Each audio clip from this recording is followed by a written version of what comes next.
Hoje o tema que temos é deixem-me, desculpem ver aqui. Oh, Tiago, importa-se ler o que é um título comprido? Então, como tornar a dinâmica dos planos territoriais eficaz, do registro às práticas institucionais. Portanto, é um tema aliciante, muito, muito atual, dadas as circunstâncias que temos estado a acompanhar. Quem nos vai falar e dinamizar a discussão, no fundo, é o arquiteto Tiago Trigueiros, que é arquiteto, como disse, e é diretor do Departamento de Planeamento Territorial da Câmara Municipal de Sintra. E, portanto, sem mais delongas, penso que disse tudo. Agradecer à Fundação Serra Henriques, obviamente, o apoio que nos dá sempre nestas conversas. E, portanto, sem mais delongas, passava a palavra ao Tiago. Hum, Muito bem. Então, muito boa tarde a todas e a todos. Agradecer o convite da Associação Portuguesa dos Urbanistas, na pessoa do Engenheiro Manuel Miranda. Uh, o, Foi-me solicitado moderar este ciclo de conversas, mas com uma perspectiva muito clara de incentivar mais o debate do que expor na realidade grandes conceitos ou grandes ideias. E, portanto, eu preparei, como tem sido hábito, uma pequena apresentação, mas muito sintética, só para lançar a discussão, e depois passaríamos de imediato às questões. Eu, no final da apresentação, tenho aqui um certo grupo, digamos assim, de temas, que podemos tentar seguir esse grupo, ou, se virmos que há aqui temas mais vazios, passar àqueles que interessem a todos, debater. Portanto, como diz como tem sido o apanágio destas conversas, são conversas com urbanistas, não é para ouvir só urbanistas, é para conversar entre urbanistas, e, portanto, eu vou tentar ser cumpridor dessa matéria, depois tomaremos nota das inscrições e depois também pedimos, e desde já, que depois nas várias intervenções haja alguma capacidade de síntese para que toda a gente que queira possa participar. Eu vou passar aqui a partilhar o ecrã.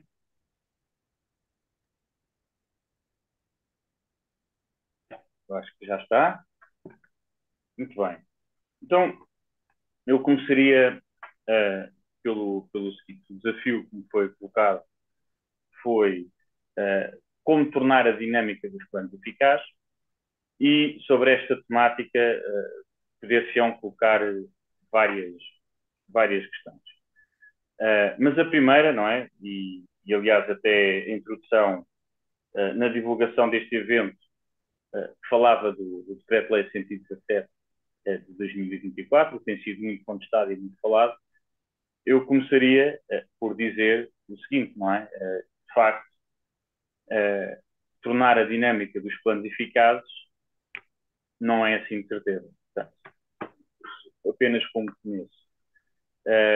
Isto não tenciono debruçar a minha apresentação sobre este decreto-lei, já está muita coisa escrita por vários intervenientes, pela Associação Portuguesa dos Urbanistas, pelo CNAD, por várias individualidades, tudo, quem quiser até o site do contador tem vários pareceres e várias informações sobre este diploma, que acho que vale a pena e é muito interessante aprofundar e conhecer, até porque trazem temáticas que são muito boas para nós podermos organizar o nosso pensamento. Portanto, não é só a questão do debate, mas os dados estatísticos, a informação que ali é disponibilizada, é uma informação muito útil. Mas porquê é que este decreto-lei, ou porquê é que eu considero que este decreto-lei não contribui para a dinâmica dos planos?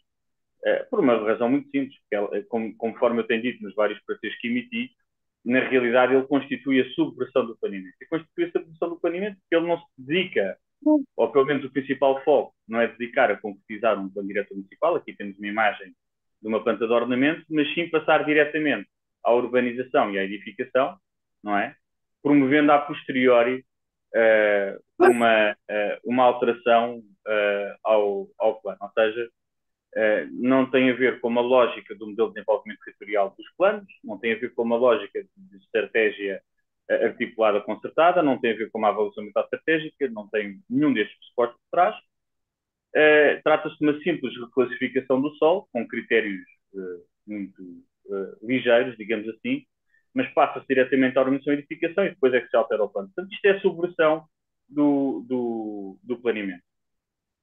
O planeamento, e agora o que eu vou dizer é aquilo que já todos nós sabemos, não é novidade nenhuma, é só apenas para refrescarmos as nossas ideias e o conhecimento. De facto, o que nós fazemos no nosso dia a dia é planear, desenvolver modelos de desenvolvimento territoriais e modelos de desenvolvimento para o território que sigam uma determinada estratégia, depois tentar concretizar essa estratégia, portanto, olhamos para os espaços que têm que ser concretizados e criamos cidade, não é só cidade, criamos também estratégias para o solo rústico e para o território, para o ordenamento do território, mas procuramos executar, depois vamos monitorizar e depois vamos avaliar, portanto, há a ciência por trás, que é uma coisa que este diploma nega, que é os dados estatísticos, a informação, tentarmos saber como é que o que nós concebemos a montante, não é? O plano,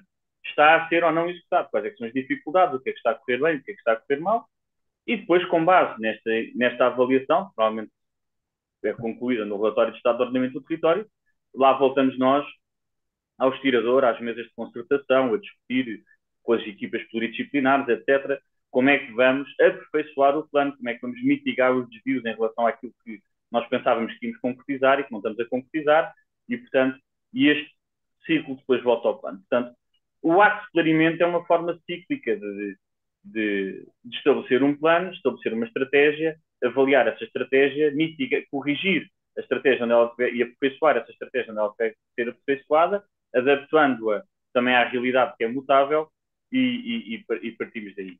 E é por essa mesma razão que, de facto, normalmente estilizamos ou simplificamos um plano neste conceito, não é? Que temos a elaboração, não é? Que pode ter elaboração, alteração ou revisão. Temos a componente da execução e depois temos a componente da monitorização e avaliação de uma forma cíclica. Mas se estivermos a pensar num território, temos de estar a pensar no território de Sintra ou de outro município qualquer, ou mesmo numa região, isto depois não é estanque, não é? Porque à nossa volta estão a acontecer um conjunto enorme de coisas, não é? E de outros planos e programas, e portanto aparece-nos um plano de urbanização, aparece-nos um PP, aparece-nos um PROC, aparece-nos um outro plano qualquer, que todos eles têm o mesmo tipo de dinâmica. Portanto, quando nós olhamos para a dinâmica dos planos, elas intrinsecamente são iguais, mas relacionam-se.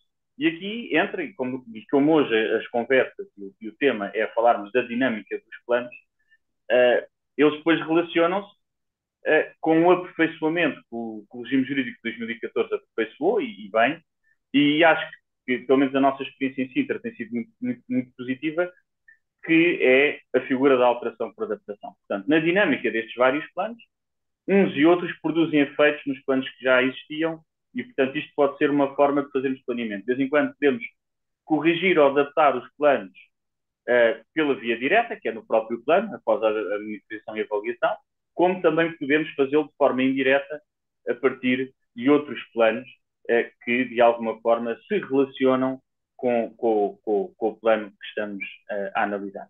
E, naturalmente, depois também há aqui, na dinâmica dos planos, está previsto no registro, as situações de urgência. Portanto, as situações que, de facto, passam à margem disto tudo e, portanto, e em situações de urgência, obviamente, depois temos a figura da suspensão ou da revogação, que também são instrumentos que estão à nossa disponibilidade para utilizar.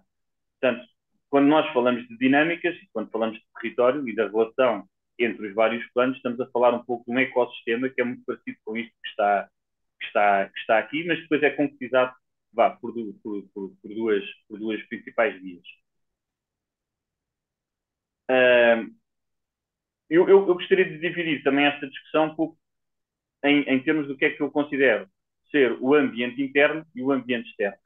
Portanto, imaginando um plano, que pode ser a título de exemplo, que é aquele que eu conheço melhor, o Plano Diretor Municipal de Sintra, nós aprovámos no final de 2019 e foi publicado no início de 2020, ratificado pelo Governo, logo no início de 2020, mas que segue exatamente, e temos seguido exatamente esta lógica, que está muito bem estabelecida no regime jurídico tal como nós o conhecemos, e que a partir do plano, não é? O plano que foi elaborado, estamos a tentar concretizá-lo, e portanto nesta tentativa de concretização fizemos várias coisas, só para dar um exemplo, e acho que muitos outros municípios fazem estas e outras de forma semelhante, mas, por exemplo, logo em 2020 lançámos um guião interpretativo do PDM para melhorar a comunicação com os ateliês, com as pessoas, para conseguirem interpretar bem o regulamento e as opções do plano. Elaborámos um documento que priorizava as unidades de discussão, portanto, para de facto termos uma estratégia de discussão sistemática dentro dos buracos que existiam em solo urbano. Temos vindo a desenvolver vários estudos de ações previstas que estavam no plano de financiamento e no programa de discussão, o estudo da atividade produtiva, o estudo dos serviços prestados pelos ecossistemas, o estudo, temos um estudo também orientado para as bacias hidrográficas e para o risco. Portanto, estes estudos têm sido todos, e que estavam previstos no plano de financiamento, têm sido todos lançados. Novos planos territoriais, estamos a fazer os planos de urbanização para as grandes cidades, conforme diz o regime jurídico. Portanto, temos um grande plano de urbanização agora a avançar, que é o da Água Alvacacém. Temos feito inúmeras unidades de discussão, articulado por inúmeros proprietários. Portanto, o esforço na concretização da estratégia que foi aprovada pelo PDM, de facto, quando nós aprovamos um plano, não acabamos o nosso trabalho. Estamos a começar o nosso trabalho. O planeamento foi só o estabelecimento do modelo que queríamos seguir e tentarmos acertar nas regras que vão ajudar-nos a concretizar essa visão. Podemos depois julgar se correram melhor ou pior. Também através de projetos, portanto, uma visão holística do território, projetos de espaço público, projetos de equipamentos, projetos de espaço construído e, obviamente, o apoio à gestão urbanística também, que é essencial para concretizar estas visões. Do outro lado, obviamente, da monitorização e avaliação, temos tido uma equipa que trabalha diariamente na monitorização. Portanto, no caso de Sintra, nós temos uma equipa que anualmente atualiza os indicadores, bienalmente faz um relatório e quadrienalmente faz o REO. E estamos agora, concluímos agora o REO, que irá ser apresentado ao Executivo brevemente, e também vamos ter um dashboard de monitorização, portanto, as pessoas vão poder entrar num site da Câmara e ver os vários indicadores em tempo real. E esse dashboard, a partir de agora, vai ser atualizado anualmente e, portanto, as dinâmicas do plano são algo que é visível e fácil de interpretação para o futuro. Portanto, há muito trabalho que pode ser feito depois de fecharmos um plano, não só com a sua execução, contribuir para esta execução de uma forma sistemática ou mesmo até holística, e depois nas questões de monitorização e avaliação e até na comunicação e informação ao público, etc., como é que estão a correr, como é que está a correr a execução deste plano. No que diz respeito ao ambiente externo, entramos aqui noutras temáticas, porque de facto, quando o regime jurídico agregou nos planos municipais todas as regras vinculativas dos particulares, passámos a ter, no caso de Sintra, por exemplo, outros municípios também terão outros planos, 3 planos que eu consideraria os mais importantes, obviamente que há muitos outros, 3 programas. O programa da Orla Costeira Alcobaça Cabo Especial, que felizmente foi publicado em 2019 e nós alinhámos logo a decisão do PDM para esse plano. Portanto, aí sim, cumprindo a lei de bases, mas depois temos um plano do Parque Natural Sintra Cascais, que é de 2004, que está parado há 20 anos, e um Prota-AML de 2002, que está parado há 22 anos. E isto é especialmente importante ou crítico quando se fala na dinâmica dos planos, porque isto tem sido muito discutido agora até nestes debates que houve por causa desta alteração ao regime jurídico, que é a própria administração central e os próprios institutos que estão presos à administração central muitas vezes não darem o exemplo na conformação com a lei. E isto é algo que não devia estar a acontecer.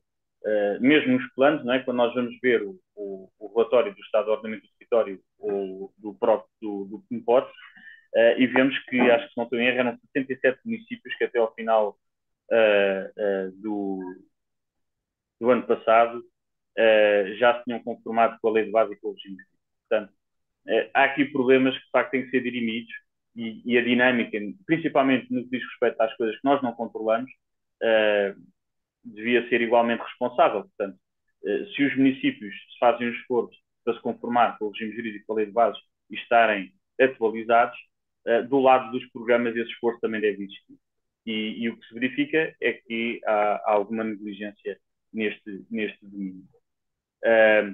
Agora queria-vos falar também do que é que, isto é a minha única opinião, um pouco para lançar o debate, o que é que eu acho que está a correr melhor ou pior no regime jurídico e no que diz respeito à dinâmica dos planos. Ou fatores que contribuem muito bem para que a dinâmica dos planos seja algo tangível, de fácil percepção e que não seja uma entropia constante. Portanto, a questão da dicotomia do solo urbano e do solo rústico. E agora, obviamente, vou excluir a central. Isto trouxe uma clarificação brutal ao regime jurídico e aos planos. E essencial na distinção das vocações do solo urbano em relação ao solo rústico. Tem sido muito debatido. Mas se nós pensarmos que tudo o que é solo urbano normalmente não está sujeito a um regime de proteção, vamos perceber que as alterações que ocorram, seja a nível do regulamentar ou de qualificação do solo, etc., em solo urbano, são muito mais fáceis, muito mais rápidas e nós temos uma grande capacidade de adaptação neste domínio. E é muito mais o domínio municipal. Quando entramos nas áreas do solo rústico, com os rennes, com os parques naturais, etc., quando entramos no solo rústico, entramos num grau de complexidade que envolve muito mais os programas. Ou alguns programas, principalmente os programas especiais e as servidões de utilidade pública. E isto é um domínio que já nos cria alguma entropia na dinâmica. Portanto, a dicotomia foi muito importante, ao separarmos estas duas vocações, foi muito importante. Depois, a diferenciação também entre programas e planos é essencial, quer dizer, não só do ponto de vista do interlocutor, quer dizer, o cidadão que consulta a Câmara, saber que passou só a contar com os planos enquanto os que têm uma natureza regulamentar, e distinguindo dos programas que têm uma natureza estratégica. E isto ajudou numa coisa essencial. O sistema de gestão territorial já existia, mas ele é verdadeiramente consolidado e torna-se muito mais claro a partir do momento em que isto acontece. A partir do momento em que as outras autoridades da administração central têm as suas próprias tutelas, deixam de se imiscuir, digamos assim, nos instrumentos de gestão de natureza regulamentar, e os municípios ganham uma autonomia neste mesmo domínio, obviamente tendo que integrar aquelas normas que digam respeito à edificabilidade ou restrições, etc. Mas foi uma clarificação muito, muito importante. E se formos ver, os processos de alteração por adaptação, ou mesmo de alteração, tornaram-se muito mais eficazes a partir deste momento. O aperfeiçoamento da alteração por adaptação, ela já existia, mas é aperfeiçoada com este regime jurídico. Eu acho que isto é claro para todos. Nós aqui em Sintra, não sei qual é que é a experiência dos outros municípios, mas nós temos uma grande facilidade de fazer em alterações por adaptação, desde que obviamente cumpram o âmbito legal. É um processo muito rápido, muito expedito e que funciona bastante bem e que deve ser utilizado mais vezes. E o estreitamento da relação entre a avaliação, a alteração e a revisão. Portanto, o que é que este regime trouxe? O tal compromisso de que os processos de alteração ou revisão devem estar consubstanciados nos relatórios de estado de ordenamento do território e devem ser estes os instrumentos de avaliação e monitorização que fundamentam a alteração dos planos. Isto é o princípio da responsabilidade a funcionar na sua plenitude e que, portanto, acho que tem sido um grande benefício também nestas relações. O que é que poderemos considerar menos positivo? E aqui, atenção que eu vou dizer coisas menos positivas, mas que não têm nada a ver com isso. E isto é um ponto, para mim, tem que estar muito bem, muito claro. O primeiro é a questão da prática. A cultura continua a andar atrás das leis, ou seja, alteram-se as leis a pensar que se vai mudar a cultura e a cultura não muda. Nas nossas relações institucionais com muitas outras entidades, muitas vezes a adoção de um carácter ou de uma posição extremamente protecionista em relação ao que tutelam afasta-as de discutir realmente e de fazer planeamento. Portanto, isto já tem sido dito várias vezes. Muitas entidades, ao defenderem o património, a REN, a RAN, as áreas vitais dos próteses ou o que for, tornam-se um pouco autistas na ponderação dos interesses públicos convergem no território. E esta ponderação tem que ser feita. E quando não se faz planeamento e consecutivamente se adotam posições demasiado imponderadas que podem levar a interpretações sobre bom senso, digamos assim, de bom senso, e politicamente mal aceitos, levam-nos perfeitamente ao contexto que nos levou ao 117 de 2024. Portanto, quando se percebe que houve uma série de pessoas que aceitam que se urbanizem REN e RAN sem dar cavaco a ninguém, sem prestar contas a ninguém, à CCDR, à DRAP, etc., é exatamente uma espécie de retaliação por haver parceiros e entidades que, de facto, fecharam-se um pouco sobre isto e deixaram de ponderar, se calhar, da forma mais adequada, os interesses públicos que aparecem em cada uma destas soluções. E, portanto, eu acho que, na prática, não estou só a falar da REN e da RAN, nós temos essa experiência e tivemos essa experiência no princípio das nossas relações com o ICNF, depois lá conseguimos ir melhorando esse relacionamento, mas na realidade era uma postura muito defensiva e pouco propositiva de perceber da bondade das alterações que estavam a ser propostas, ou pelo menos no sentido crítico de as avaliar. Outro aspecto que prejudica claramente a dinâmica é a escassez de recursos. Quer dizer, parece-me completamente impossível falar-se de eficácia ou mesmo de eficiência dos planos ou da sua dinâmica quando se tenta marcar uma reunião com uma entidade qualquer e temos que esperar um mês ou mais. Portanto, isto não é... Um ano só tem 12 meses, fora aqueles períodos em que Natal e férias em que ainda mais difícil é. E, portanto, quando nós estamos a tentar resolver um plano, temos um tema específico para resolver, ou temos uma dúvida específica para resolver, e marcam-nos uma reunião passado 3 semanas ou passado um mês e meio, isto é completamente irrazoável. Agora, sem qualquer julgamento, nós temos o mesmo problema quando nos pedem a nós reuniões e estamos a marcar para daqui a 2 ou 3 semanas porque não há recursos humanos suficientes. E, portanto, isto não é uma crítica às instituições, é uma constatação de que os municípios e as várias instituições estão a ficar desprovidas de recursos humanos capazes de responder de forma adequada e atempada aos desafios que estão a ser colocados. E, portanto, isto é uma reflexão que tem que ser feita também. Não se pode culpar a lei, não se pode culpar as equipas.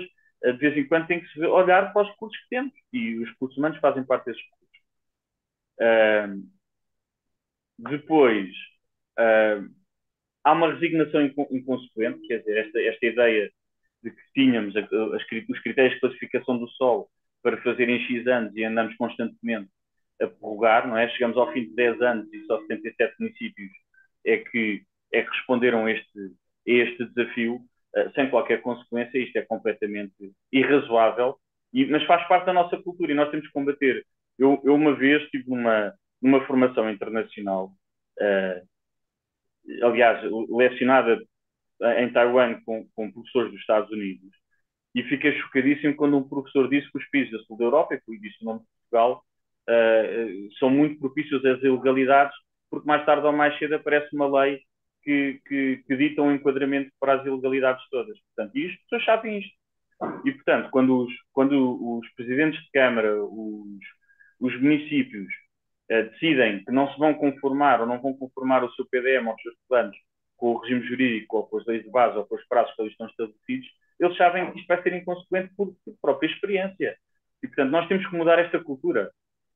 E, de facto, as coisas, quando têm um prazo, têm que ser cumpridas. E é a única forma de dignificarmos o que estamos a fazer.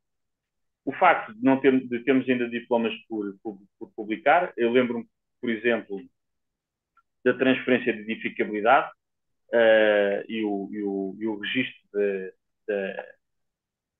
que ficou por definir numa portaria que nunca saiu. Portanto, quem gosta de pensar nos serviços prestados pelos ecossistemas ou mesmo em formas de perequação que têm como base a transferência de edificabilidade, vão perceber que, mesmo tentando implementar o IRN, o Instituto de Registro e Notariado, as conservatórias, vão se negar a fazer isto porque não há um contexto, uma portaria que devia ter sido publicada e nunca foi publicada. Portanto, continuamos a ter aqui um problema, é só um dos exemplos.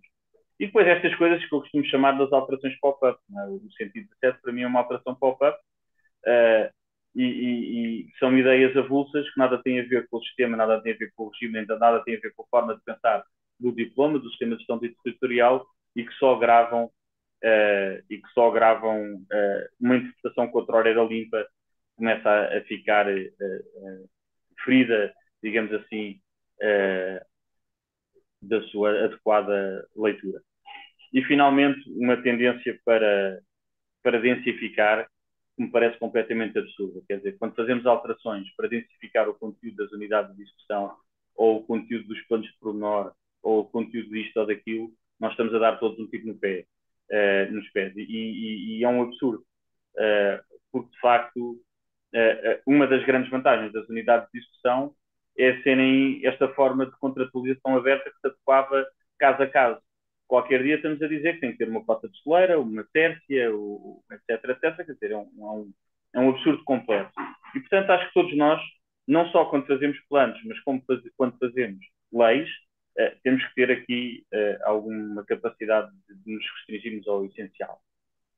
Agora, lançando os tais temas que se calhar é o meu desafio, mas o Manuel poderá enriquecer esta ideia. Eu lançava aqui algumas questões. A primeira é sobre um plano em específico. Portanto, estamos a falar da dinâmica, o quê? A dinâmica de elaboração, portanto, o próprio procedimento, não é? O próprio procedimento de elaboração, revisão ou alteração de um plano ou de um programa. E aí temos que refletir sobre a utilidade ou não do conteúdo documental e material. Eu lembro-me num encontro do Dia Mundial do Urbanismo ter falado na inutilidade, por exemplo, hoje em dia, de haver uma planta de condicionantes. A planta de condicionantes devia ser um serviço centralizado de informação geográfica, ou seja, os municípios recolhiam um serviço de mapa de cada entidade que gera e tutela cada uma das servidões e representa essas servidões, ponto final. Hoje em dia não faz qualquer sentido haver plantas de condicionantes. Não faz, até porque elas demoram a atualizar, enquanto que um serviço de mapas no SIG atualiza-se de um momento para o outro. Portanto, mal a tutela lança essa atualização, está disponível para todos os municípios a verem. O procedimento também pode ser aperfeiçoado, mas de vez em quando aqui faz ao contrário, não é? Quando se tirou, por exemplo, só para vos dar um exemplo, quando o acompanhamento de PUs e de PPs passou a ser facultativo, não é? Na realidade, se calhar, em vez de simplificarmos, criámos uma entropia. Porque se eu estiver a fazer, por exemplo, um plano de nossa salvaguarda numa área sensível, em termos de património, eu prefiro enviar a parecer com prazo estipulado no regime jurídico à Direção-Geral de Património, do que enviar uma consulta que vai ser sempre preterida em relação a tudo o resto que eles têm prazo. E esta consulta pode ser essencial ou pode ser importante. Quem diz o património diz, por exemplo, as infraestruturas de Portugal ou outra instituição qualquer que tenha uma servidão. E, portanto, esta ideia o facultativo permitia aos municípios decidir se querem ou se não querem. Agora é proibido. E, portanto, eu acho que isso foi uma simplificação que só trouxe mais entropia do que benefícios. Os estudos, obviamente há aqui trabalhos que também podem ser feitos. Portanto, uma das coisas, só para dar um exemplo, nós achamos as avaliações ambientais estratégicas essenciais no planeamento. Não percebemos é porque é que a monitorização das avaliações ambientais estratégicas é anual e o REOT é quadrianual. Acho que há aqui um desfazamento que cria uma entropia e uma carga de trabalhos para as equipas que não sei se é útil até para o tempo dos resultados no território, são tempos longos. Pronto, a questão da publicação, não sei qual é que é a vossa experiência, mas a nossa não é muito boa, mas provavelmente por incompetência nossa, atenção. Mas sempre que queremos publicar alguma coisa, é um ponto. Primeiro passar a barreira da Direção-Geral do Território, depois passar a barreira do Diário da República. As coisas vão melhorando, nós também vamos aprendendo, mas tem sido muito boa. Monitorização e avaliação. Obviamente, há dificuldades de acesso à informação e no tratamento de informação. As alterações por adaptação acho que são pacíficas. as alterações simplificadas é um tema importante.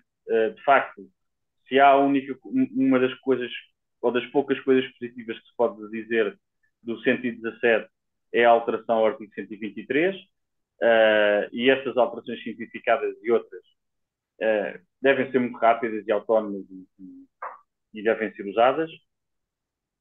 E, finalmente, aqui um tema que nunca ninguém fala, mas que eu vos queria trazer, que são as urgências. Hoje, se na área metropolitana de Lisboa, do Porto, ou numa região qualquer, houver uma intenção de um grande investimento, de uma fábrica de automóveis, de um data center, de uma coisa completamente anormal no sentido de ser extravagante em relação ao que é normal e ao que estava previsto nos planos, nós não temos capacidade de adaptação. E isso é terrível. É terrível porque nesse período perde-se o investimento. E esse conhecimento, e atenção, eu não estou a falar aqui dos PINs, não estou a falar de criar os regimes de exceção para o turismo em áreas sensíveis. Longe disso. Estou a falar de criação de emprego que não tenha nada a ver com turismo. Estou a falar de investimento em altas tecnologias, em indústrias com capacidade de produção e com capacidade de exportação a nível internacional.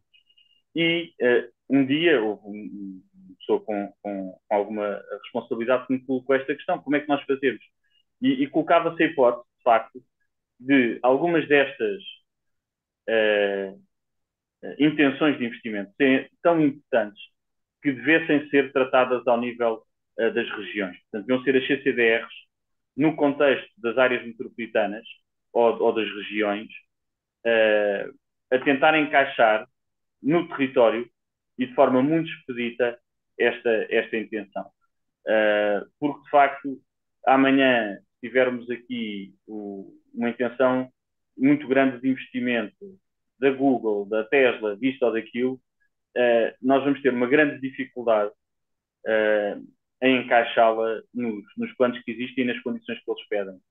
E perder um investimento destes pode significar alguns destes investimentos, se calhar, perder 1% do PIB nacional ou algo assim futuro. Portanto, é para refletirmos um pouco também sobre isso, porque acho que isto também, o que está fora do que é normal também deve encaixar na nossa discussão, que vos trago isto. E de repente acho que falei imenso para quem tinha 8 slides, portanto passamos ao debate e às inscrições. Não sei se querem seguir esta ordem de temas ou não, mas também deixo à consideração de todos. Muito bem, muito obrigado. Ótima intervenção e bem estruturada, pensamento certinho. Portanto, agora é a altura das pessoas intervirem. A metodologia é esta: para falarem, levantam a mão e depois serão, se lhes será dada a palavra pela ordem que levantarem a mão. Em alternativa, podem pôr questões por escrito no chat e depois iremos ver as questões que aparecem e tentar responder também. Portanto, quem quiser começar, estão abertas as inscrições. Para colocar perguntas ou para, obviamente, sempre breves, intervenções sobre emissão de opinião, obviamente, não é? Portanto, alguém começa?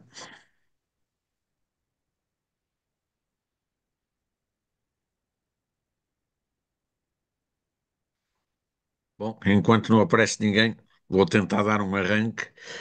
Eh, Ora bem, eu acho que estão elencadas, principalmente estas questões que foram agora colocadas, os aspectos mais importantes, digamos, com que nos paramos estão elencados, porque efetivamente há uma questão que nós não podemos ignorar não tem sido ignorada, é um facto. Agora, nesta discussão sobre o 117, que é o contexto que motiva um certo acolhimento destas disrupções, como são coisas deste género, ou bombas atómicas, que foi chamado já por algumas pessoas, aliás, defensoras desta alteração legislativa. E, efetivamente, fora a questão da habitação, que essa é mais importante, mas na área do planeamento, precisamente este empastelamento do procedimento, quer dizer, a dificuldade que é fazer planos, alterá-los, revê-los, etc., tudo isso. Ou seja, todos os problemas desta dinâmica. Porque, no fundo, nós já há muitos anos estamos numa dinâmica, quer dizer, todo o país já tem os primeiros PDMs, portanto, tudo o que vem daí é alterar, é rever, é fazer planos mais pequenos, etc.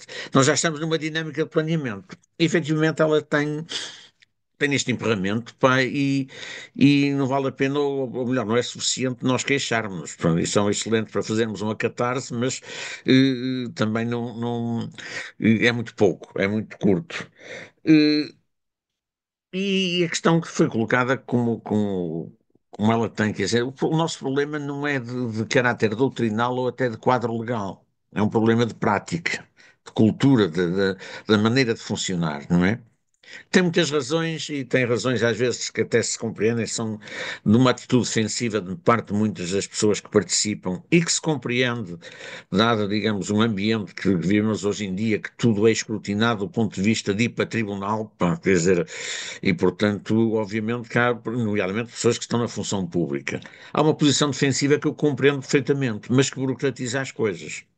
E isto não é nada fácil de ultrapassar, porque é uma atitude legítima, burocratiza as coisas, mas é uma atitude legítima. E, portanto, como é que se dá a volta a isto? Se eu soubesse, se calhar, não estaria no governo, porque nunca gostei de estar nesses lugares, mas poderia ter já recebido um prémio. Mas é uma coisa que devemos refletir. Agora, há alguns ajustamentos que não às vezes passam um bocadinho pela lei, mas a maior parte não passam, passam muito mais por diretivas administrativas que têm a ver numa tentativa de corrigir esses procedimentos mais burocratizados e às vezes até abusivos, num sentido de também dar algum conforto à atitude das pessoas que estão nestes lugares para se sentirem também sustentados em poderem de algum modo emitir opinião, arriscar de algum modo, digamos, a sua própria opinião ou até, digamos, assinar por baixo, digamos assim, em relação a determinadas situações.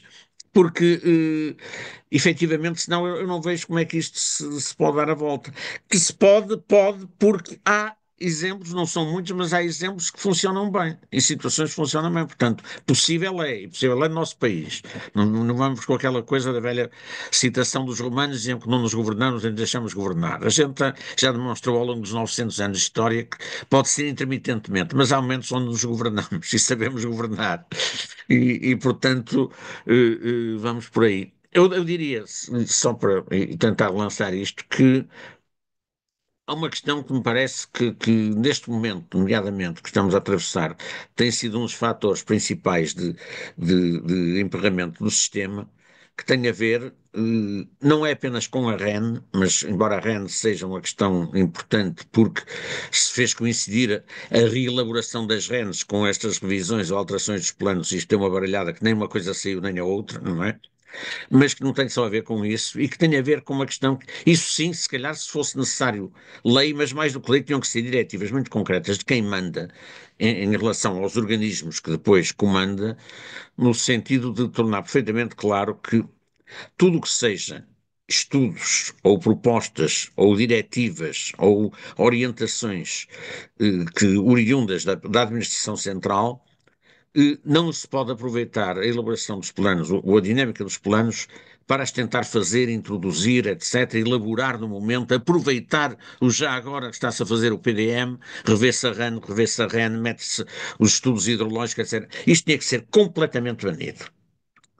Ou seja, a elaboração dos planos tem que ser totalmente autónoma de tudo aquilo que compete ao Estado, seja nas servidões propriamente ditas, seja em todas as questões onde haja muito interesse em fazer, em incorporar mais conhecimento ou o que seja. Quando se abre o procedimento, o município trabalha com o que estiver em vigor e o que estiver estabelecido, formalmente estabelecido pelas diferentes entidades. Se for muito útil fazer mais um estudo e tal, a entidade que o faça e se vier a tempo ainda se incorpora no plano, e isto vir a tempo não é na véspera de abrir a discussão pública, é tempo, digamos, de elaboração do plano. Eu penso que isto era o aspecto fundamental que a gente tinha em relação a isto. Outra questão, e com isto calmo para lançar, tinha a ver com o próprio funcionamento do acompanhamento. A portaria que saiu em 2015 inovou em aspectos importantes. Na realidade, não é totalmente posta em prática. É um pouco subvertida, por vezes subvertida, desde logo porque há lá uma questão taxativa que é os pareceres ou são emitidos antes ou no máximo levados à reunião, ou então a posição da entidade é dita oralmente na reunião e fica em ata. Isto, pelo menos aqui no Norte, e penso que em maior parte dos sítios, foi completamente ultrapassado, continua-se a pedir mais tempo a emitir pareceres, etc. Isso tudo. Portanto, essas coisas têm. Aí é a lei, é cumprir a lei, não é? Mas eu acho que o mecanismo que foi estabelecido também não parece o mais operacional, porque da maneira como está a funcionar, as reuniões são completamente inúteis. Porque se resumem a cada entidade leva a sua posição. Ela é conhecida só nesse momento. Já estou a dar de barato que os parceiros não vêm depois. Ela é conhecida nesse momento. Ninguém está habilitado para já a detectar situações onde as posições possam conflituar e tenham que ser consertadas. Ou mesmo que se detecte é uma ou outra, e certamente que as entidades não estarão aí habilitadas, ou quem as representa, também a discutir e a consertar aí a articulação das posições quando elas estão desarticuladas. E, portanto, sempre meramente para cada um ir levar o parecer, isso não é preciso uma reunião. Marca-se uma data e os pareceres recolhem-se, não é? E, portanto, eu acho que aqui, a haver as reuniões, elas deveriam ser ao contrário, devia haver uma entrega prévia dos documentos por parte do município, do plano, há um prazo para as entidades se pronunciarem, o município recolhe essas pronúncias, avalia e a reunião, tira daí as conclusões que entender e identifica as situações onde é preciso efetivamente ter o concurso das várias entidades, ou algumas delas, para se discutirem e chegar, digamos, a conclusões de articulação, e então sim é que pode haver uma reunião que eventualmente poderá nem ser plenária. Pode ser só entre as entidades que é necessário articular. Porque o que a gente vê, a prática que eu tenho destas reuniões é que também é raro haver situações que é preciso articular ou compatibilizar. E quando as há, isso depois é sempre feito fora reuniões setoriais, etc. E com algumas coisas, só dar um exemplo, sistematicamente tem acontecido aqui nos planos a que estou ligados. O ICNF, por via da questão da rede Natura, quer, e a gente faz uma transposição de algumas orientações, digamos, do plano de rede Natura, que até estão em anexo no plano, entre as quais está lá dito que não são admitidas novas explorações de recursos geológicos em áreas da rede Natura, só as existentes. Isto é o que está lá dito. A Direção-Geral de Energia e Geologia vem sempre a dizer que isto deve ser alterado, e a gente diz não alteramos porque isto é uma transposição de um plano, não é uma coisa da lavra da Câmara, mas no sentido de que dizer que pelo menos os recursos hidrogeológicos são compatíveis com a natura e há exemplos onde eles foram autorizados. Opa, eu já não sei há quanto tempo, mas já seguramente já para aí há 2 anos, que nas ponderações que a gente faz dos pareceres, a gente assinala esta contradição e sugere à Comissão de Coordenação ou às comissões de coordenação que promovam uma reunião conjunta com essas duas entidades no sentido de acertar posições. Nunca tivemos feedback dessa sugestão. Ou seja, mesmo quando há coisa a consertar, não se consertam. Então, quer dizer, isto tem que ser ultrapassado e da maneira que eu dizia. E nomeadamente nesta questão, que é o parecer final, quer dizer, tem que ser mesmo o parecer final integrador, pronto, é a cargo da Comissão de Coordenação, e aí sim, se calhar tem que ser uma diretiva da lei ou de um guia de boas práticas. O parecer final não pode fazer remissões para os pareceres das entidades. O parecer final integra o que considera relevante os pareceres das entidades e ponto final. Porque senão a gente recebe pareceres finais que são muito pequeninos, mas para além destas questões que nós levantamos, agora devem atender a tudo o que as entidades disseram e põem anexos os pareceres originais das entidades. Ora, isto não serve para nada.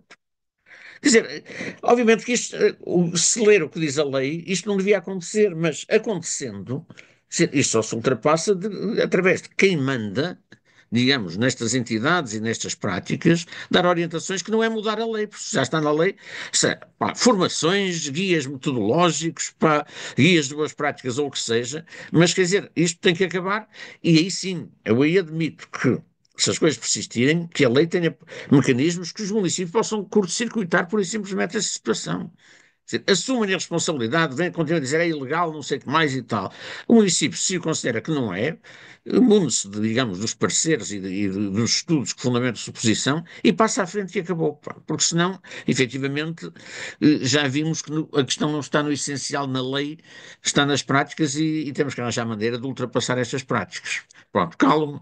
Espero que agora já haja inscrições.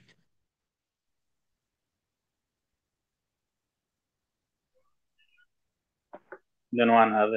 Eu acho estranho não haver questões. Eu vou só dizer aqui uma coisa, Manel. Eu acho que este regime jurídico, conforme eu estava a dizer atrás, ao estabilizar o sistema de gestão territorial e a dicotomia e a relação entre os planos e os programas, e se toda a gente levar a sério a avaliação e a monitorização, nós podemos ter planos, e agora a falar de PDM, que vivem 20 ou 30 anos e vivem desde que sejam atualizados. Portanto, nós, por exemplo, o REOT que estamos a fazer agora, eu tenho a certeza absoluta, a minha equipa tem a certeza absoluta, que vamos ter aperfeiçoamentos do regulamento e coisas zonas cinzentas.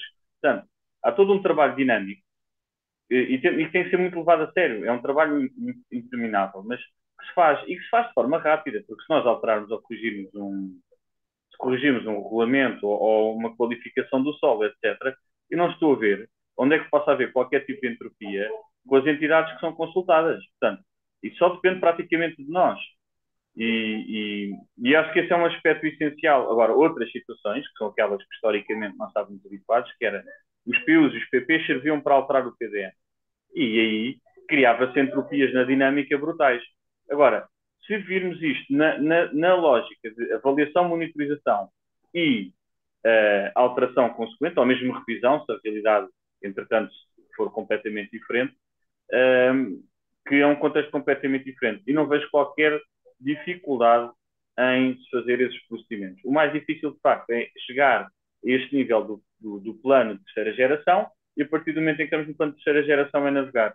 Já temos ali o João Correia, felizmente, com a mão no ar. Portanto, João. Boa tarde ou boa noite a todos. Antes de mais, agradeço ao Tiago a disponibilidade e a apresentação. Acho que falou de diversos aspectos muito interessantes e também de uma parte prática, mesmo que Sintra possa não ser comparável com diversos municípios ou com a maioria dos municípios, dada a sua dimensão. Eu acho que são ali vários exemplos e bons exemplos do que é possível fazer bem e melhor, e isso é muito bom. Eu também tendo a concordar com muitas das observações do Manuel Miranda, e eu dava só quatro notas, algumas até colam com coisas que o Manuel Miranda disse, que são as seguintes. Eu acho que há aqui realmente um problema de governança, porque de facto se perdeu o papel de coordenação que ao longo do tempo, e isso é pena, seja a nível regional, seja mesmo a nível nacional, às vezes, de facto, as leis e orientações são criadas e isso acontece, mas depois falta alguma orientação e até uma uniformização de critérios, porque há N exemplos de situações onde as cinco regiões plano, e para não falar da realidade do Açores ou da Madeira, mas que se aplicam a mesma lei de maneiras diferentes, e isso também depois não faz sentido.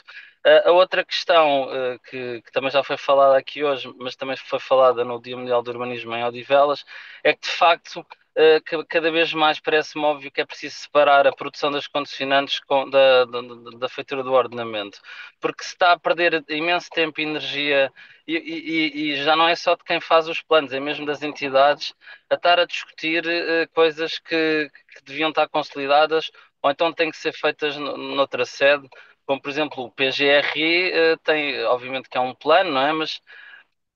Mas é feito e é discutido na sua sede e depois é transposto para os respectivos planos diretores municipais.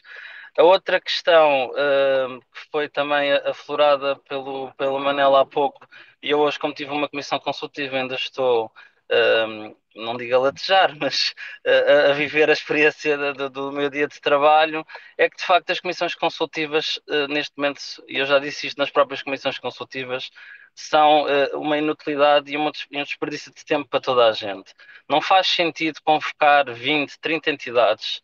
Isto envolve dezenas ou até centenas de pessoas, está tudo a perder tempo. Hoje houve várias entidades que disseram: pronto, eu estou aqui, a minha colega está ali na outra reunião, ou seja, desmultiplicam-se em reuniões e de facto o que o Manuel estava a dizer parece-me uma ideia interessante que é, obviamente que é preciso receber os pareceres das entidades todas, compilam-se os pareceres, mas o que devia haver era uma verdadeira reunião de trabalho para consertar e resolver problemas. Aquele exemplo que o Manuel estava a dizer das pedreiras ou da extração de minério ou coisas onde haja interesses diferentes da mesma área, porque é natural, a agricultura tem uma preocupação, a DGES tem outra e por aí fora, e isso parece muito importante.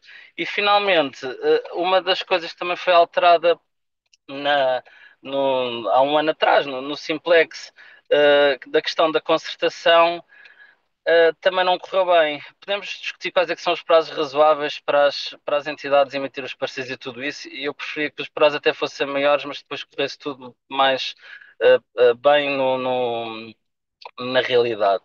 Agora, a questão da concertação. Uh, não é, quer dizer, a concertação tem que ser bem feita, ela tem mesmo que existir no sentido que as entidades têm que falar entre elas e as câmaras têm que falar com as entidades e têm que ser concertadas as coisas. O facto de algum passo, neste caso da concertação, ser eliminado do processo, não significa que o problema se resolveu ou que não vai ser preciso consertar. E depois o que acontece é que há em muitas situações onde já não se conserta, mas faz reuniões de trabalho, que é um eufemismo para a concertação. Isto depois também cria assim umas bizarrias, tal como uma das coisas, o Tiago apontou uma coisa positiva deste decreto-lei 117, eu aponto outra, que foi acabar com o absurdo de acabar com os pareceres escritos, que era uma coisa um bocadinho delirante, que era ir, como dizia alguém da CCDR, que a CCDR não tinha que estar ali a passar a limpo o que não sei quantas entidades estavam a descrever oralmente. Mas pronto, isto são sugestões. Eu acredito que das pessoas que sejam os associados da APU, mas muitas das pessoas que também não são associados, mas que costumam seguir estas conversas e que desde já convido a serem associados, obviamente, mas que têm com certeza casos práticos e experiências das coisas que correram bem e mal. Aquele exercício que o Tiago fez no final da apresentação, eu acho que é muito interessante e acho que todos, em maior ou menor grau, devíamos fazer e compilar todos esse exercício para de facto conseguirmos contribuir ativamente para melhorar as coisas, porque aqui não está. A questão não é a pessoa A ou B, porque há pessoas que são mais competentes e há outras que são menos competentes, mas isso acontece em qualquer sítio, em qualquer organização, etc. O que se quer é realmente que a prática e a cultura evoluam, porque acho que nem nós, ou pelo menos eu, enquanto trabalhando na parte privada, ou pessoas de câmaras ou das entidades, eu respeito muito o tempo de toda a gente e acho que devemos todos otimizar o nosso tempo e as nossas energias para produzir coisas com real valor e não estamos a discutir se a linha da condicionante está, passa ali ou 5 metros para o lado. Obrigado. Tiago, desculpe só, eu queria dar aqui um esclarecimento, porque o Fernando Paulo Preto pôs no chat, que é um esclarecimento, pronto, que se calhar precisamos ir dizer em todas as reuniões.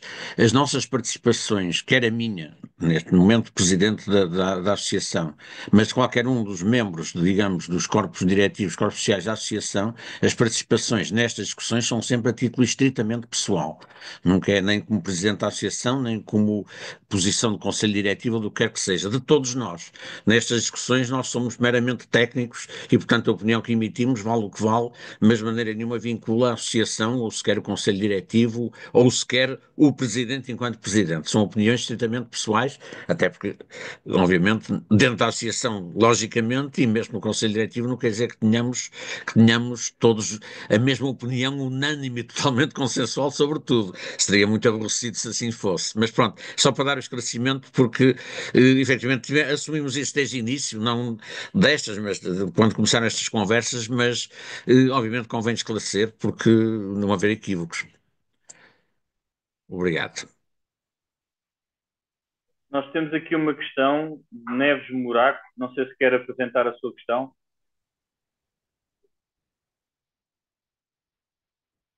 Pois, a questão que está a pôr é a relação da administração do solo urbano entre as grandes entidades do Governo Central e o Conselho Municipal. Eu penso que, no fundo, penso estar a interpretar que é no sentido da eventual conflitualidade de intervenção no território entre estes dois níveis. Imagino que será isso, não é? Um- Se o for, obviamente que nós aqui, do ponto de vista do quadro jurídico, temos resolvido, não é? Quer dizer, o plano diretor municipal é que regula o uso do solo, exclusivamente, embora atualmente tendo que incorporar às vezes diretivas e normas de regulação que vêm, nomeadamente dos programas especiais e de outras entidades, mas é a nível municipal que isso se faz, e todas as entidades, incluindo a Administração Central, não podem infringir o plano diretor municipal, não é? Quer dizer, uma questão diferente é, no âmbito dos procedimentos das operações urbanísticas, eles não estarem sujeitos a licenciamento, no sentido de não terem que precisar de um título do município que autoriza o Estado a fazer. Mas a lei é explícita que o Estado tem que cumprir, ou pelo menos tem que cumprir no sentido de não pode fazer intervenções que contrariem ou que, não, que estejam à revelia do que dizem os planos diretores municipais. Até porque, em caso de incompatibilidade eh, inultrapassável e devendo prevalecer o interesse central, o interesse nacional, o Estado tem a prerrogativa de suspender o plano diretor municipal para conseguir fazer prevalecer. E, portanto, não sei se a questão era esta, mas pareceu-me que seria um pouco o que se queria aqui colocar. Mais intervenções. Pá, há muita coisa que foi aqui colocada que eu ponho agora, mas é mesmo por a questão, realçando o que pôs o Tiago, que é a questão da importância da monitorização e de todo um trabalho agora de acompanhamento do plano, ou seja, as coisas não se fecharem na elaboração do plano e agora vamos só aplicar, executar e aplicar. E a questão que eu levantava é, isto obviamente exige recursos, que é sempre o grande problema, não é? E, efetivamente, pronto, o caso de Sintra, pronto, é um município que, como a gente sabe, tem as suas capacidades, a sua dimensão. Muitos dos nossos municípios têm uma dimensão muito mais pequena. E aí, isto não é inventado por mim, tem já sido assinalado noutras ocasiões. Seria de pensar, nomeadamente nas áreas mais rarefeitas e de municípios mais pequenos, da criação de alguns serviços, algum apetrechamento técnico comum a um conjunto de municípios para fazer determinado tipo de atividades, nomeadamente planeamento. Eu diria, por exemplo, a monitorização dos planos, da aplicação dos planos, em territórios, nomeadamente do interior do país, provavelmente seria feita até com economia de custos, obviamente, e até de uma maneira mais eficaz, se fosse feita a partir de um organismo, digamos, do corpo técnico, adscrito ao corpo técnico da CIM, da Comunidade Intermunicipal, por exemplo, porque efetivamente, e penso que as CIMs aqui são extremamente importantes, não é? Porque, porque efetivamente, quer dizer, é desperdício. No fundo, é desperdício ter toda uma panóplia de técnicos e de estruturas de planeamento e monitorização em municípios onde as dinâmicas são bastante pequenas e, portanto, efetivamente, arriscámos até. Porque há especialidades que é que precisam de lá estar. E se calhar depois essas pessoas não tinham trabalho a tempo inteiro, cada uma delas. Portanto, eu penso que isto era uma questão importante.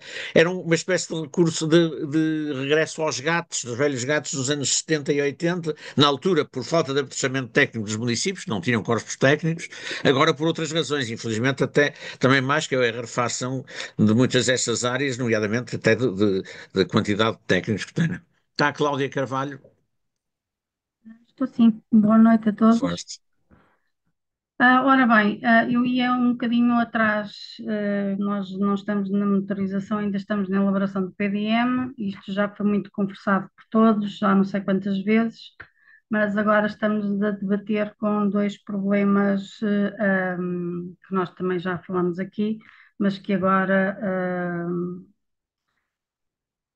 é sério. Portanto, é assim, como todos vós já também devem ter, nós temos loteamentos que foram publicados e aprovados na década de 80, antes da alteração da legislação de 1991, que vem dizer que é proibido elaborar loteamentos fora dos perímetros urbanos, o certo é que eles existem.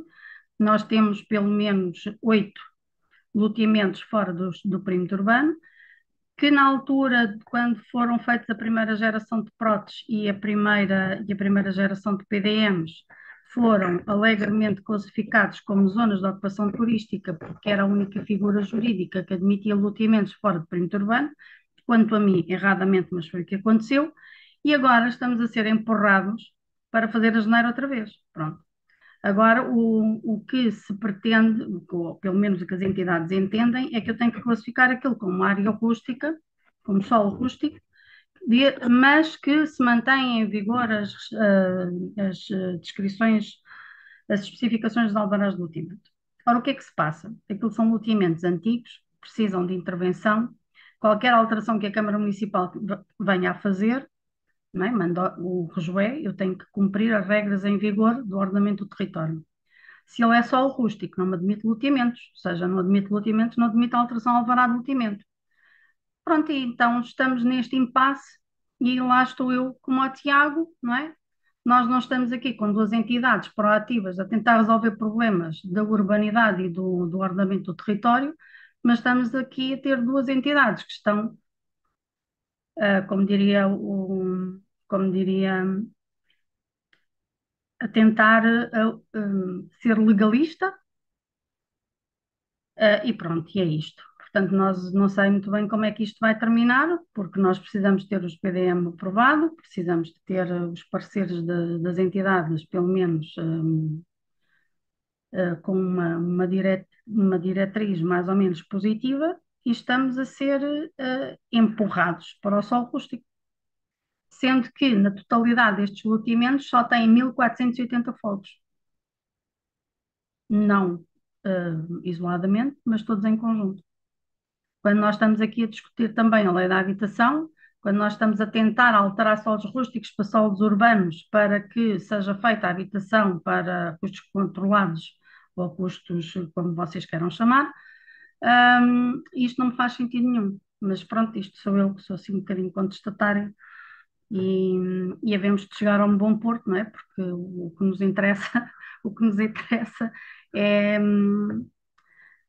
é fazer ordenamento, sendo que neste momento não estamos a fazer ordenamento do território, estamos a fazer ordenamento da legislação, com as interpretações que cada uma delas tem, não é? Porque para mim, se o solo está urbanizado ou parcialmente urbanizado, é solo urbano, não é solo rústico. Se eu tenho mais fogos dentro de um loteamento do que tenho em aldeia, é verdade, esqueci-me de dizer, eu sou da Câmara Municipal de Vila do Bispo, em que as minhas aldeias, à escala de 25 mil, têm 5 momentos de diâmetro, para perceberem o tamanho das aldeias. E depois tenho os loteamentos, que são 5 ou 10 vezes maiores do que isso. E eu tenho as aldeias classificadas como solo urbano e tenho os loteamentos a serem empurrados para o solo rústico. Portanto, enquanto nós estivermos assim, nós estamos a fazer urbanismo, nem ordenamento do território, nem ordenamento de solo, coisíssima nenhuma. Pronto, era só para partilhar convosco as minhas dores. Boa tarde, obrigada. Cláudia, diga-me só uma coisa. Válidos e eficazes. Pois agora aí temos outra discussão, o que é ser válido e o que é ser eficaz, porque eu tenho os loteamentos válidos porque foram aprovados como deve ser em tempo útil, e depois tenho alguns loteamentos que têm problemas administrativos, não quer dizer que eles não sejam legais. Por exemplo, há um loteador que pede a prorrogação de prazo para as obras de urbanização e a Câmara Municipal, 6 anos depois, ainda não respondeu. Portanto, ele não está caducado porque o requerente pediu, mas temos um problema administrativo, teoricamente devia estar caducado.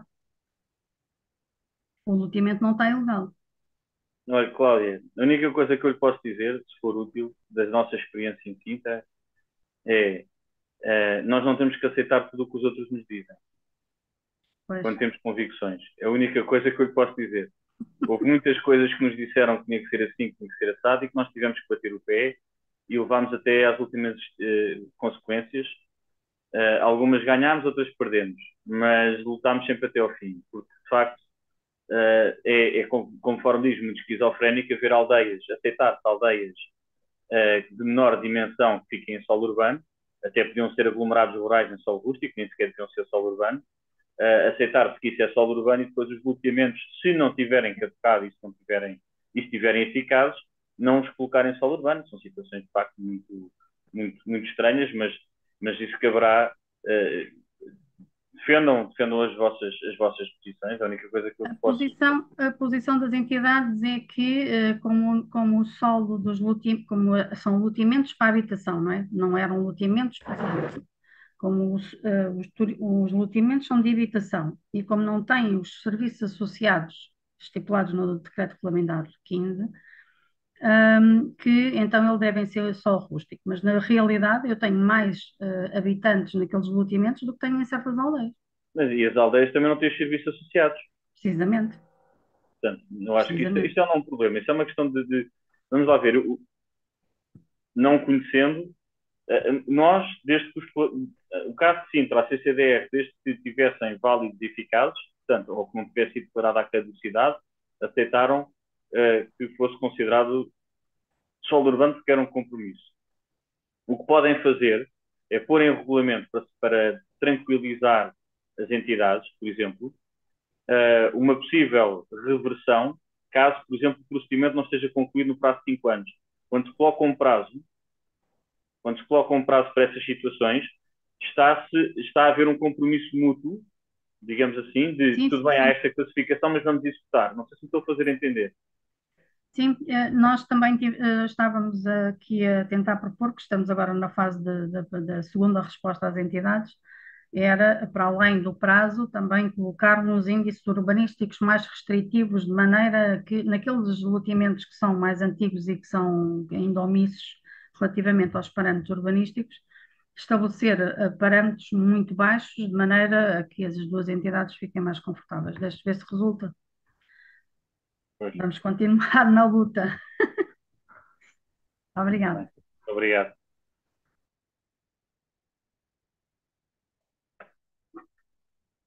O Manel colocou há bocado uma questão muito interessante, que foi esta da monitorização e da avaliação e dos recursos.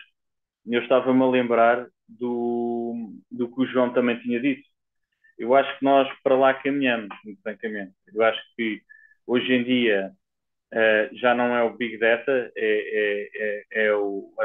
a informação que é útil, mas que é disponível e aparece de várias fontes. Agora, acho é que só chegamos lá se todos nós tivermos o território nacional com PDMs de terceira geração e cujas categorias de espaços estão codificadas de tal forma que a Direção-Geral do Território, as CIMs, as CCDRs, etc., possam, e as universidades e toda a gente que pode colaborar com essas interpretações, possam estudar e desenvolver avaliações e aplicações sobre esses mesmos dados. Portanto, nós caminhamos para lá, estamos a caminhar para, para esse mundo digital em tudo o resto e temos que chegar lá nas questões de planeamento. E a única forma de chegarmos, o João colocou esta questão muito na questão quando falou da governança, mas depois também falou da harmonização. Esta harmonização é essencial. É essencial porque senão não temos aqui um estudo comparado das situações e é impossível depois haver espaços centralizados que nos ajudem a interpretar essa informação e a direcionar-nos no caminho correto, seja ele qual for, não é? É aquele que se considerar correto num determinado momento. Tiago, já agora dou. Participantes tem que haver mais perguntas e mais questões, não está a estranhar. Dou uma chega ao que o Tiago acabou de dizer, ou duas, na tal questão, digamos, de concentração de esforços, por exemplo, à escala de cima, e retomando a questão que a Cláudia Carvalho colocou, se calhar também havia interesse em criar serviços comuns a nível da assessoria jurídica. Porque, efetivamente, isto é uma área muito específica, há poucos juristas que trabalham nisto digamos, com conhecimento de causa. Obviamente não se pode esperar, não se pode esperar no sentido que é humanamente, não se pode exigir aos juristas das câmaras, a maior parte dos municípios, que têm que atender a todas as questões que efetivamente se possam debruçar sobre questões deste género que têm essas especificidades. E, portanto, também se calhar não era meramente a nível técnico da monitorização ou de algum apoio técnico na elaboração dos planos, mas se calhar também a nível da assessoria jurídica era capaz de ser interessante. Não estou a falar aqui mais no litoral, que há muitos municípios de grande dimensão, etc., mas em grande parte do território também se colocar em relação a isso. Em relação ao ponto da monitorização, uma outra questão que também se devia avançar era no sentido de, para criar essa uniformização e possibilidade de troca de informação, de se assentar numa bateria muito seletiva de indicadores, de indicadores essenciais, que esses deviam ser obrigatórios de serem tratados em todas as monitorizações. Um núcleo muito restrito, mas estes tinham que ser. Depois, numa segunda dimensão um bocado mais alargada, indicadores que poderiam não ser utilizados, mas se quisesse, digamos, caracterizar aquela variável, utilizar esse indicador. E porque senão temos sempre o risco de termos indicadores diferentes que são diferentes para tentar caracterizar a mesma coisa e depois as questões não são comparáveis. Portanto, havia essa questão. Eu permitia sugerir parece que já um bocadinho de conclusão. Não estou a concluir o debate, obviamente, mas uma coisa que se pode extrair do que estamos estado aqui a discutir é que neste momento devia-se estabelecer uma prioridade das prioridades, que era arranjar maneira o mais expedita possível de fechar as revisões ou alterações dos PDMs de terceira geração para pôr os PDMs todos de acordo com a Lei de Base de 2014, pá, e o RGIC. Isto penso que neste momento era a prioridade das prioridades. E quanto a mim, dou a quem doer. As renas ficam para trás, ficam, pá, até para se fazerem como deve ser. Então, chegamos a uma situação onde às tantas se faz a renda à pressa ou com umas soluções digamos, de recurso e depois nem fica uma coisa boa nem a outra. Portanto, penso que isto era uma questão que, na minha opinião, era interessante se pugnasse um bocado por isto. Mas então mais ninguém fala, pá. Temos que começar a criar aqui um sistema de multas para, ou Mas então, dizem que os planos ou funcionam então para toda a gente. estas sessões serem pagas e devolve-se a inscrição a quem falar. Sempre que o Carlos Saraiva fez o Tiago, plano. Tiago, Luís Cerqueiro, posso? Não, força, Luís. Vivam, boa noite. Olá. Excepcional esforço, continua. Hoje já passámos dos 80 participantes. Fantástico estas reuniões e estas iniciativas. Mas estes todos que nos encontramos aqui assim, basicamente, nenhum de nós tem dúvidas das virtudes do planeamento e da importância que tem, senão não abraçávamos esta, esta vida. Eu hoje queria fazer 4 notas, essencialmente para retomar tudo temas que já foram falados hoje.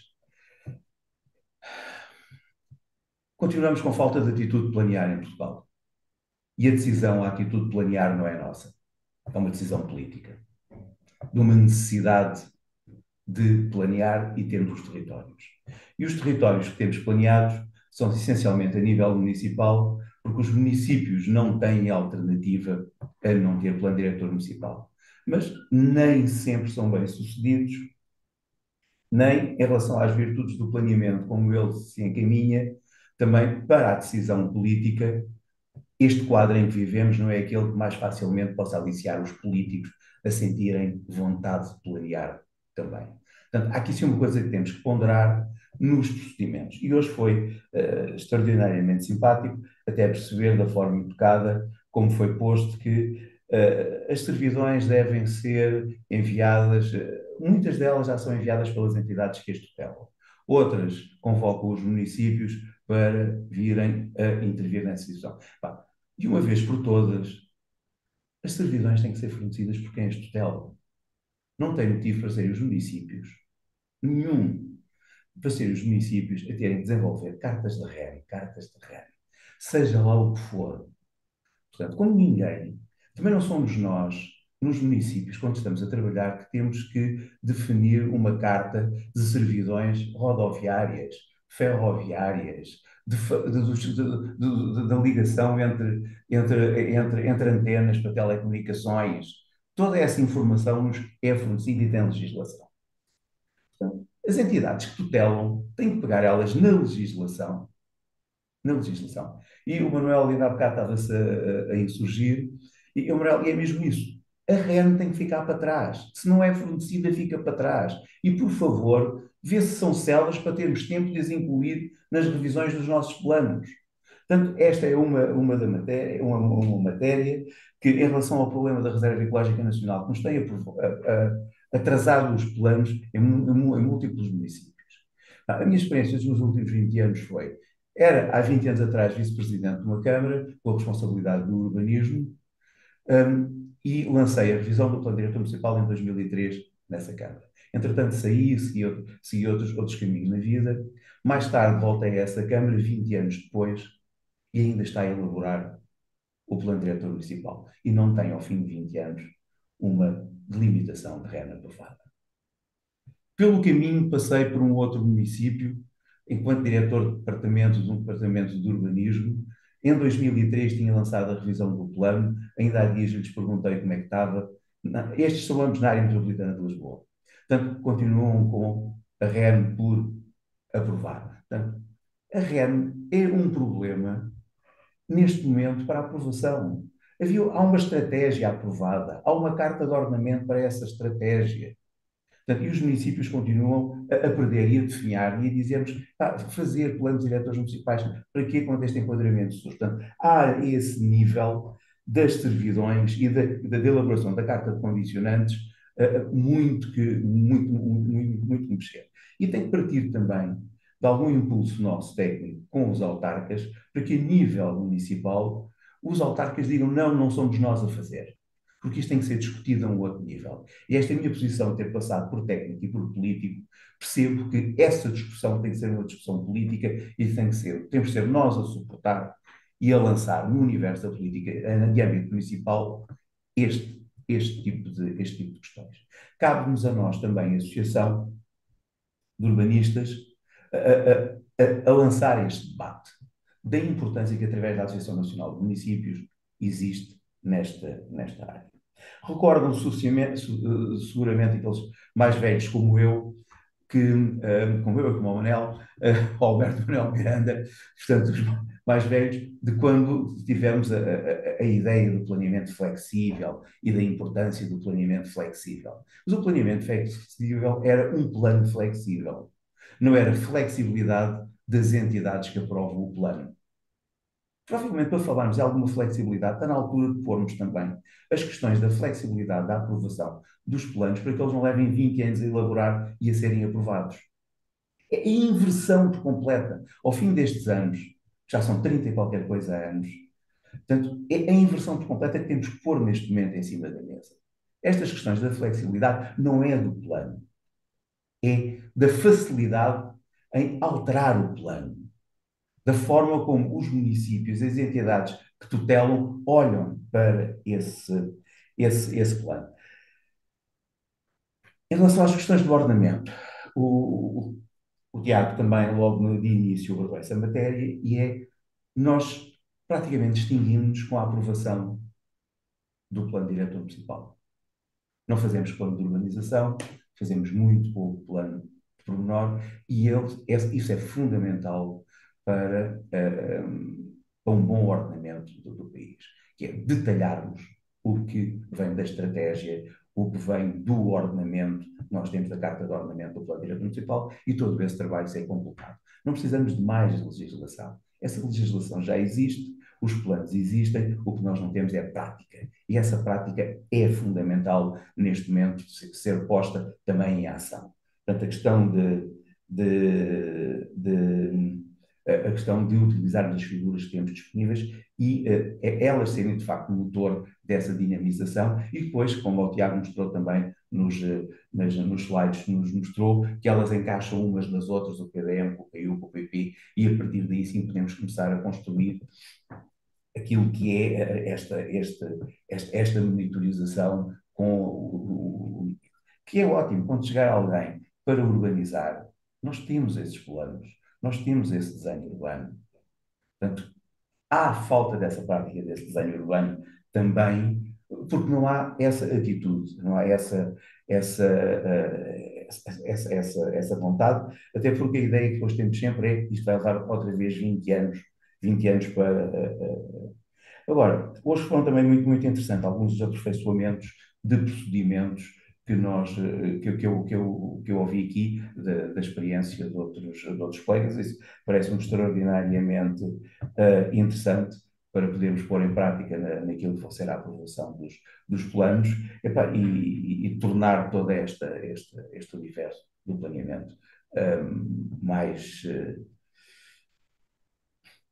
eficiente, eficaz. Sempre temos um plano, eu acho que ele exerce a sua eficácia, mas mais eficiente na flexibilidade de podermos alterar, na flexibilidade de podermos acertar com um plano pormenor ou com um plano diretor municipal, que também não leve tanto tempo a ser desenvolvido. E até para estimular depois também ao nível das autarquias a prática do plano de urbanização, do plano pormenor, do desenho urbano, de toda essa panóplia que é necessária para responder a um conjunto de necessidades que possam existir no ordenamento e na sociedade, nas empresas, na forma como é que se vai abordar o plano. Meus caros, eram estas 4 notas que eu, depois do que ouvi, vos queria deixar também. Permita, é praticamente o final, que eu estou a caminho de uma aula que vou dar neste momento, portanto, eu não vos posso acompanhar mais, mas gostava de deixar estas, acho que foram 4 notas que tinha aqui, sim, e depois deixar. E que, para mim é sempre um prazer, quando estou nesta matéria, falar sobre estas matérias, mas temos que começar a chamar outros que não sejam da área do planeamento ainda, mas que estejam na área da política, da polis, da decisão para estas discussões. É tudo, não vos maço mais.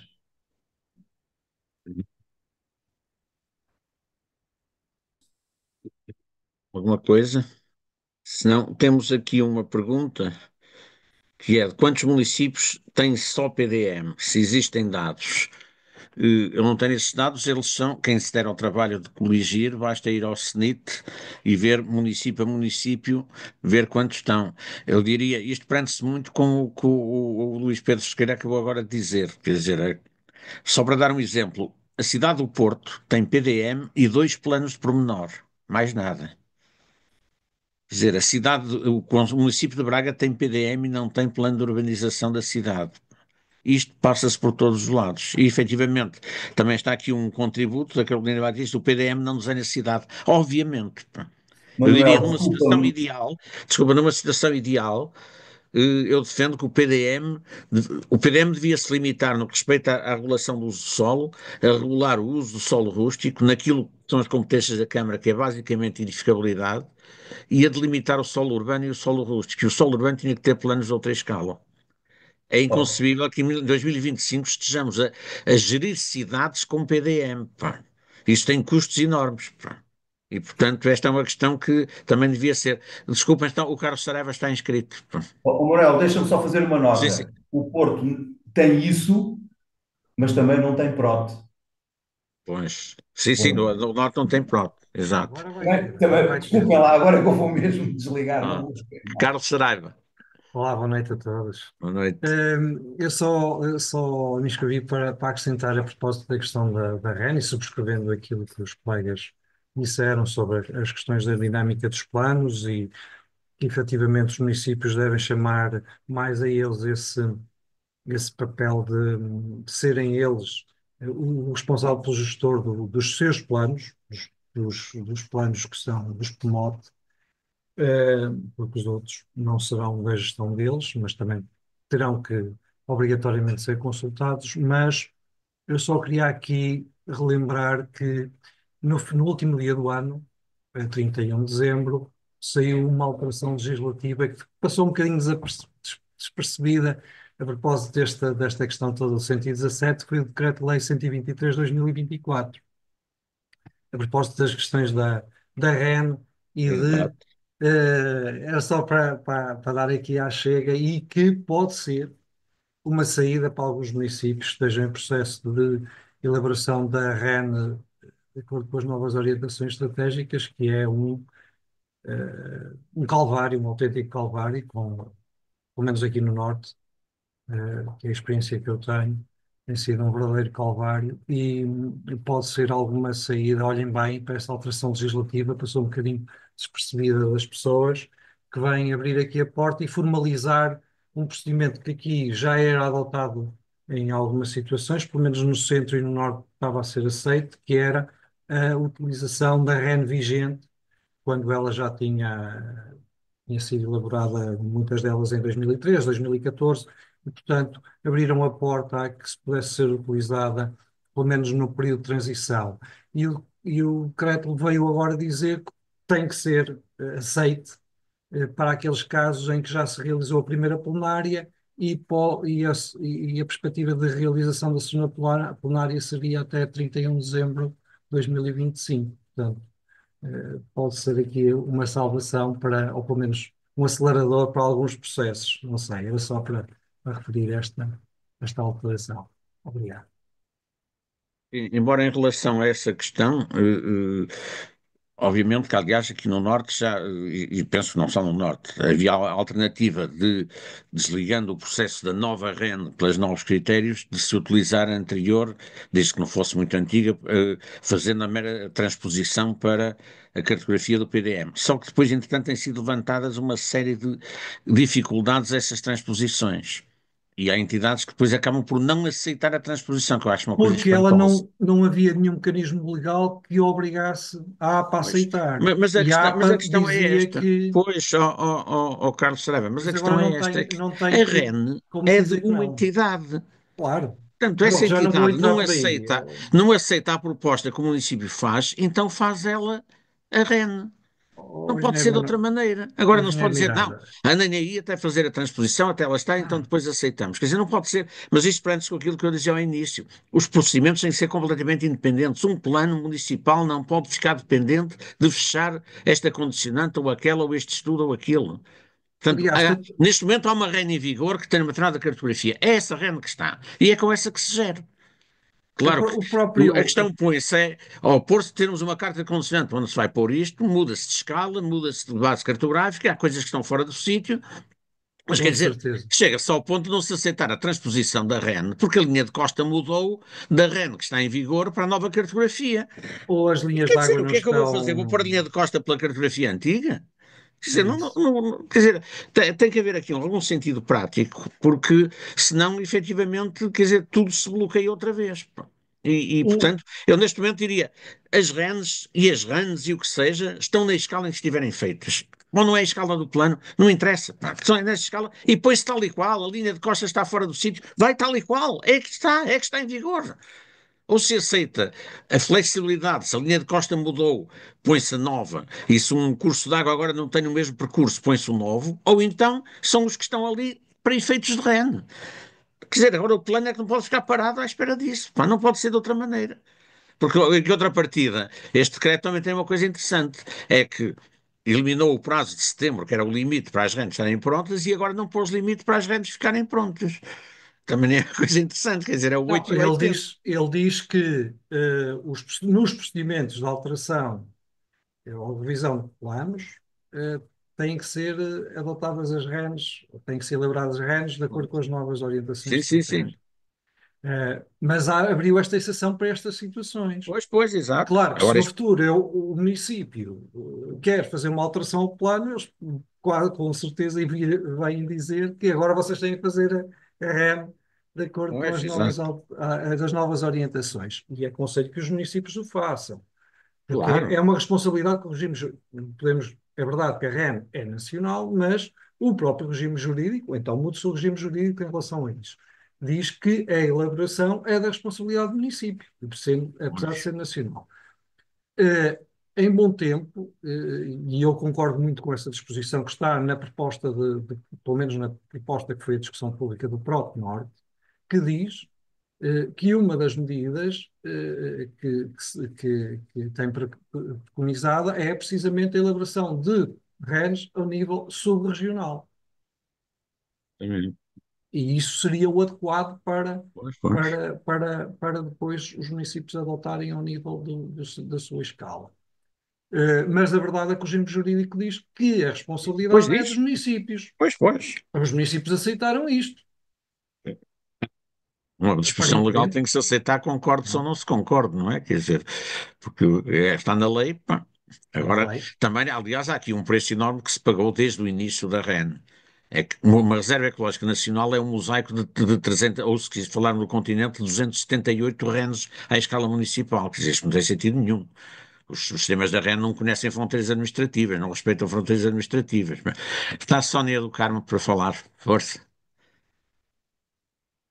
Olá, boa noite. Uma vez mais, parabenizar-vos por estas iniciativas e esta partilha de conhecimento que é sempre muito importante para todos nós e nem sempre no nosso dia a dia temos a oportunidade de fazer esse debate, esta discussão. Eu queria só dar aqui uma nota muito breve. Dizer que concordo na íntegra com o que disse o arquiteto Tiago Trigueiros, e já agora apresentando-me, trabalho na Câmara de Sintra, faço parte da equipa do arquiteto Tiago Trigueiros. Concordo na íntegra que não se justifica mantermos uma planta de condicionantes que é estática quando as novas tecnologias permitem uma atualização em tempo real. E de facto, acho que podemos modernizar-nos e melhorar esta condição que não se justifica de todo. Mas queria só, e se calhar lançando aqui uma outra, uma outra, um outro alerta, dizer o seguinte: eu também concordo que a REN até poderia ser delimitada, a REN ou a RAN pelas entidades da tutela, mas nós não nos podemos imiscuir de estar presentes nessa delimitação. E eu vou dar aqui um caso concreto de que nós nos debatemos, como por exemplo a delimitação das áreas estratégicas de infiltração, proteção e recarga de aquíferos. Eu recordo-me que se nós seguíssemos literalmente o modelo que está nas orientações estratégicas, nós deixávamos de fora o nosso maior aquífero, que é a Pisas Atruzela. E nessa altura nós tivemos reuniões de concertação que não foram simples, são sempre complexas, né? E tivemos que comprovar que aquele modelo não se aplicava ao município de Sintra e tivemos que propor outro modelo, que foi aceito e que felizmente as orientações estratégicas, entretanto, foram alteradas e já prevêem outras soluções que não o índice de recarga efetiva. Dou-vos outro exemplo, como por exemplo as áreas de instabilidade de vertentes. Movimentos de vertente. Em Sintra não existia qualquer movimento de vertente natural. E, portanto, te- teve que ser adotado um modelo alternativo. Isto para dizer o quê? Isto para dizer que eu acho que é importante os municípios terem uma palavra a dizer, porque pode acontecer uma delimitação à escala regional, não estarmos a proteger aquilo que de facto devemos proteger. E não estarmos a ter uma atitude preventiva para os riscos, por exemplo. Eu só queria dar esta breve nota e agradecer-vos uma vez mais por estas iniciativas. Já agora permito-me acrescentar que efetivamente foi uma falha na minha intervenção, porque mas eu tinha esse pressuposto, mas não o disse, efetivamente. Isto não era arredar os municípios. E os municípios, porque é espantoso que a delimitação da REN e da RAN não sejam submetidos à discussão pública. São uma das coisas que mais determinam se a gente aceita a propriedade privada do solo que existe e os direitos que têm sobre ela. São das coisas que mais determinam o valor do solo, digamos, no nosso país e não são submetidas à discussão pública. E não sonho a dizer que são questões muito técnicas que o público não. É que o problema não está nisso, é até para verificar se as limitações são feitas com critério. Isso há critérios homogéneos. Eu estou agora confrontado aqui num sítio, até numa participação pública, onde vi uma delimitação de uma área com máxima infiltração, que lá tem determinados critérios, mas à altura tem um canto que é por uma linha horizontal e outra vertical, geométrica, e a área de máxima infiltração dá a impressão, e não há lá nenhum muros nem nada, os terrenos é tudo homogéneo. E, no entanto, há ali uma coisa que está um quadrado que não é área de máxima infiltração, e eu pergunto porquê?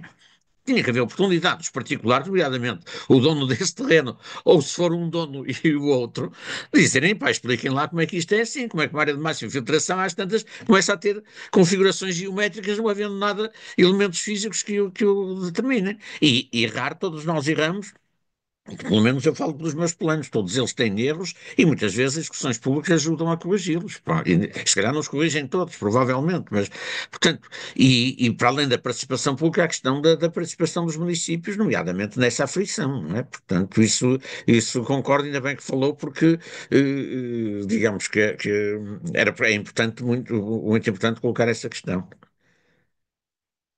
Manel, se me Bom, permite, força, eh, pá, vamos, não está mais ninguém, pá, eu diria que era o encerramento, Tiago. São eu vou só dizer duas coisas 19h40. muito rápidas. Manel, Sim. só duas coisas Força. muito rápidas. A intervenção da Sónia é muito relevante, traz um caso prático.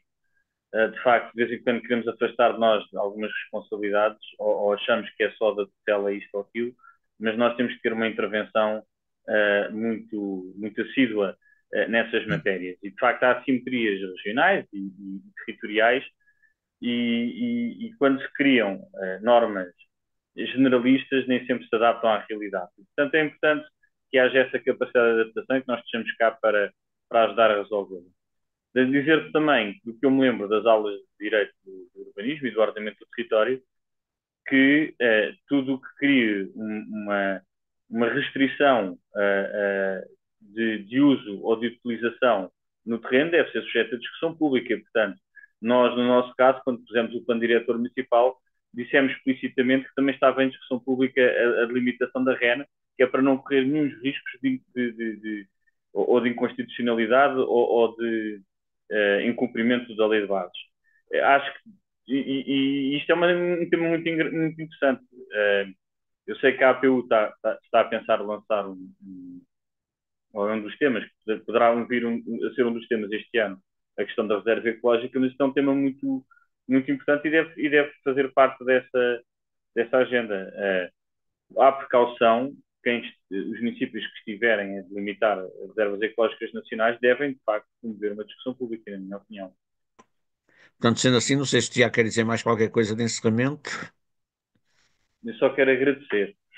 Nós é que agradecemos. São sempre bons momentos e agradecer a todos que tiveram o gosto e a paciência de nos ouvir, porque só mostra o interesse. Nos dias que correm, que o ordenamento do território e o planeamento é tão destratado, é importante que a comunidade esteja junta. É só isto. Obrigado a todos. Muito bem, subscrevo essas palavras. Ainda temos 49 heróis, portanto, mais de metade dos que estiveram ao início ainda cá estão. Pá, é um bom resultado. Agradecer ao Tiago, obviamente, pronto, porque podemos aqui, ASO, pelo seu saber e o que trouxe para a gente discutir mais uma vez estas coisas, e agradecer a presença de todos. E, portanto, na última quinta-feira de fevereiro, cá estaremos, a breve prazo, divulgaremos a temática e o orador. Muito obrigado a todos. E muito obrigado à Fundação Serra Henriques, mais uma vez, e até à próxima.